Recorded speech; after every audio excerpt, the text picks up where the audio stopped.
We got a tourist sleeping outside. In this episode, we are gonna visit Rome in Italia. That's right. And while we were there, it was quite hot and we might have had a situation.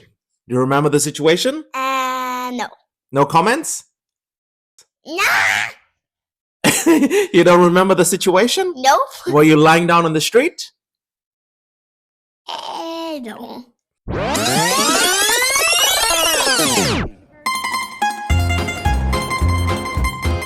Rome in July is like daily hot yoga, minus the mindfulness and only stretching of the stomach. With 35 plus million tourists in 23 and 24, it's busy like a 3-day Indian wedding. But I had to show Nicola the city before we escaped to Sicily, where the heat is basically the same just with beaches and better cannoli. The plan was to show Nicola Rome's coolest stuff, but the heat had a different plan for us. So let's see how this adventurous parenting tour unfolded. Before anything and everything in Rome, we start the day at a cafe and bakery having espresso cappuccinos and the beautiful croissants. The pistachio croissants are crispy, creamy, and worth every calorie. And don't worry, you're burning enough calories walking 20,000 steps a day. Here are 2 cafes I strongly recommend.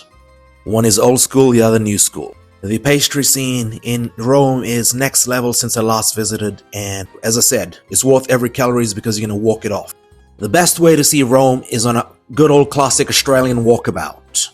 You get to see all the different piazzas, fountains, and the 5 different forums.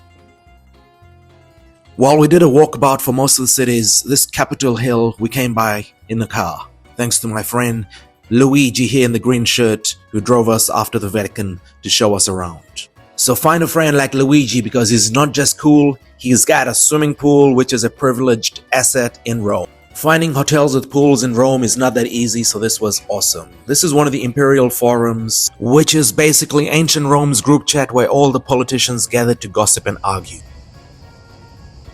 This is one of the hills just outside the capital to get a overview of Rome. During the walkabout, you're going to discover a lot of plazas, piazzas, and fountains, and it's a great way for the kids to just chill out and cool off in the water. Not that I'm recommending swimming in it, just playing around with the water, it helps cool down. It's quite early in the morning, so we are seeing less and less tourists, but during the afternoon, things get wilder. Castel Sant'Angelo, a former mausoleum and fortress, and you can climb to the top if you're looking for another cardio workout. Otherwise, continue walking around just to see all the different monuments, and the city is very well packed with everything around the corner. And do stop at a cafe to have a nice cold drink every once in a while you contemplate why you're visiting Rome in July. And next up is ancient Rome's favorite place for entertainment, the Colosseum. Imagine UFC fights but with way fewer rules and significantly more swords. Also, no Wi-Fi back then, so people had to show up for fun. This is me celebrating my morning run to the Colosseum. It had to be done at 6 a.m. As you can see, I'm trying to get not run over, but the beautiful thing about going to the Colosseum very early in the morning is there is nobody around. Unfortunately, I cannot say the same for Trevi Fountain as I arrived there 6 a.m. to discover a whole lot of people.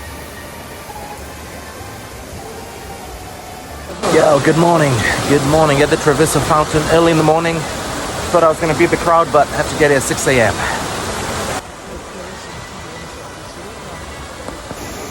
Just like the time I was in Venice, the fashionistas, the influencers, they wake up early and they're committed to getting the best shots. As you can see here, everyone's got the game face on and their squad and doing the photo shoots. This means I have to wake up even earlier to get there by 5 a.m. Nicola had the right idea to sleep in and make a second trip to the Trevi Fountain later in the day. Along the Tiber River, they've got summer markets where you can buy artisan crafts, unnecessary souvenirs, and possibly a mysterious lamp that may or may not summon a genie.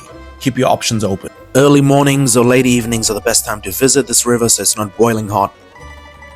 And record the dance moves because end of the day, I'm just the camera guy, remember? Or at least that's what I'm told by Nicola. Next up in Rome is the Pantheon, which is a crowd favorite, and I do recommend strongly to book your tickets in advance because they have time slots where those tickets apply, so you just show up and go straight in. Nicola decided to do a tribute and a dance for the gods because at this stage of the day, she's got a lot of energy and those marble floors are awesome to dance on. Just want to let you know that. The dome roof on the Pantheon is amazing, with an open area for the rain to fall through, and it's got a drainage system right in the middle of the room. Awesome. Just in case you're wondering how Nicola got super exhausted to pass out later in the day, she's been dancing through Rome for most of the trip.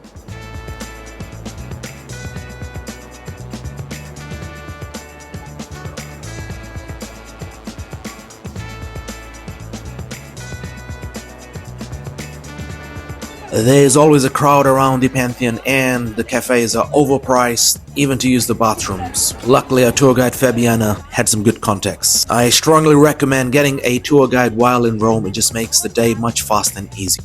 Next are the cathedrals, the churches all over Rome. Just find one, go inside, and prepare to be amazed. And we are not even at the Vatican yet. This is just mind-blowing, amazing pieces of art, architecture. So just take your time, enjoy it. And besides, getting out of the sun actually helps. So this is a great pastime.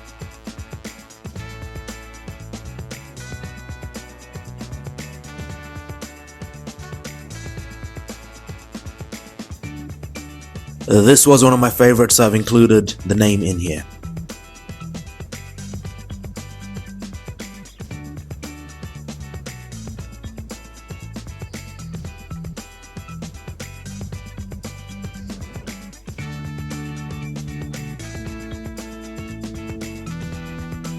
Most of the cathedrals are free to enter, and they have a donation box at the door so you can just drop some money inside.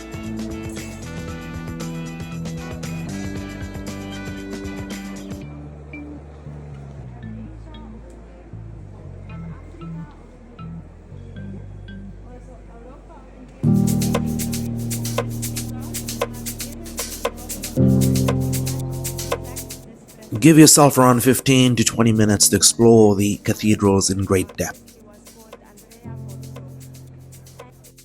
And now we return to the Trevi fountain for the midday exploration, and let's have a look.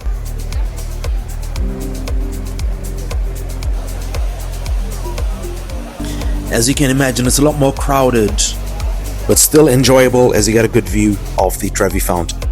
Remember to stay hydrated like Nicholas demonstrating here.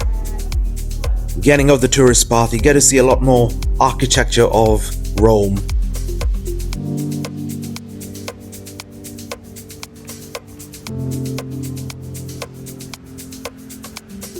Well, the actual charm of the stairs is this courtyard here that has different functions. First of all, Having a tour guide was a blessing, as she knew where to go, when to go, without the big crowds.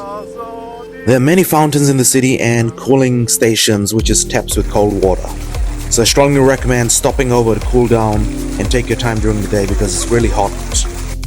When in Rome, you can't miss the Vatican City, and I've got a separate video for this, and I've got the link in the description and also in the comments, so do check it out.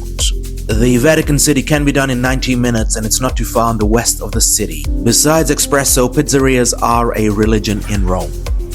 Or should I say Italy. So do go check out all the different pizzerias and have fun. YOLO, you only live once. Eat those calories, do the long walk and burn it. Nicola, you gonna finish this pizza? I'm still translating this message, but she really enjoyed the food.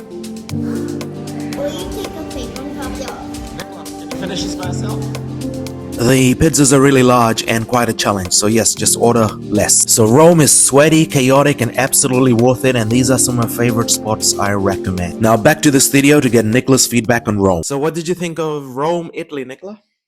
Too hot. And we And only... I passed out. It was Oh, too hot. Okay, yeah. It was too hot and Nicola decided to rest. Do you prefer Sicily or Rome?